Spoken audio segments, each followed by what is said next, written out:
যখন আপনার জীবনে আপনার মা থাকবে না, তখন বুঝবেন আপনি এই পৃথিবীতে আপনার আপন বলতে আপনার মা ছাড়া কেউ ছিল না। তখন আপনার মনে হবে জীবনটা থমকে যাচ্ছে, মনে হবে জীবনে আর কিছুই নেই, সবকিছুই যেন হারিয়ে ফেলেছি, আর সবকিছুই শূন্য শূন্য লাগবে।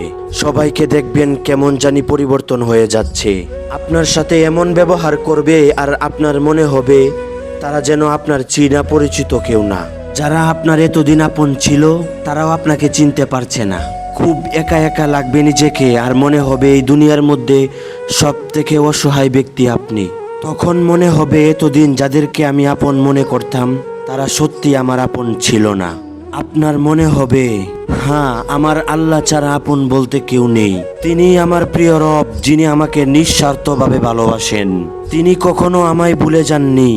আপনার তখন অনেক কষ্ট হবে, কিন্তু যদি তাদেরকে শুধুমাত্র আল্লাহ তাআলার সন্তুষ্টির জন্য তাদেরকে ভালোবেসে থাকেন, তাহলে আপনার কখনো কষ্ট হবে না, কারণ তাদেরকে শুধুমাত্র আল্লাহ তাআলার জন্যই তো ভালোবেসেছিলেন।